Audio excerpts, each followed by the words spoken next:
আজকে রান্না করলাম গরিবের খাবার, বাঁধাকপি ভাজি আর ডাল। এটা আমারও খুব প্রিয় খাবার। ডাল ছাড়া তো আমাদের বাড়িতে চলেই না। হ্যালো গাইস, আসসালামু আলাইকুম। কেমন আছেন আপনারা? বরাবরের মতো নতুন একটি ভিডিও নিয়ে হাজির হয়ে গেলাম আমি মোহনা। বাঁধাকপিটা ঝুরি করে কেটে নিয়ে তারপর ভালোভাবে ধুয়ে নিলাম। দিয়ে দিলাম মরিচ কুচি আর লবণ দিয়ে ঢাকা দিয়ে চুলাতে বসিয়ে দিলাম। কিছুক্ষণ পর আমার বাঁধাকপিটা সিদ্ধ হয়ে গেছে। এই যে আমার বাঁধাকপিটা সিদ্ধ হয়ে গেছে। তারপর ঢাকনাটা খুলে ভালোভাবে নাড়াচাড়া করে তারপর দিয়ে দিলাম একটু হলুদ দেওয়ার পর ভালোভাবে নাড়াচাড়া করে সব কপিগুলোর ভেতরে হলুদটা মাখিয়ে নিলাম। অনেকক্ষণ নাড়াচাড়া করে সব বাঁধাকপির ভিতরে হলুদগুলো মাখিয়ে নিলাম।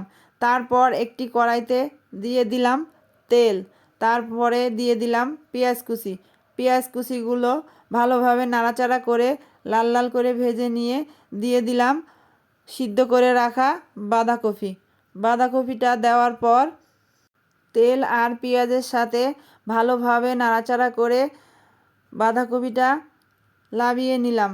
তারপর গরম গরম পরিবেশন করলাম। এই যে আমার বাঁধাকপিটা হয়ে গেছে। আমাদের বাসার সবাই বাঁধাকপি ভাজি অনেক পছন্দ করে। আর এই যে আমি গরম গরম টেবিলে পরিবেশন করলাম। আর বাঁধাকপি ভাজিটা আপনাদের কেমন লাগে অবশ্যই জানাবেন। আর রান্না করলাম মুসুরির ডাল। প্রেসার কুকারে ডালটা সিদ্ধ করে নিয়ে রান্না করলে আমাদের বাসার সবাই অনেক পছন্দ করে। আর এই যে আমি প্রেসার কুকারে ডালটা সিদ্ধ করে নিয়েছি। আর এই যে আমার ডালটা অনেক সুন্দর সিদ্ধ হয়েছে, কোনো দানা দানা নেই। তারপর একটা কড়াইয়ে তেল নিয়ে নিলাম, দিয়ে দিলাম পেঁয়াজ কুচি, রসুন কুচি, শুকনো মরিচ আর কাঁচা মরিচ দিয়ে ভালোভাবে ভেজে লাল করে নিলাম।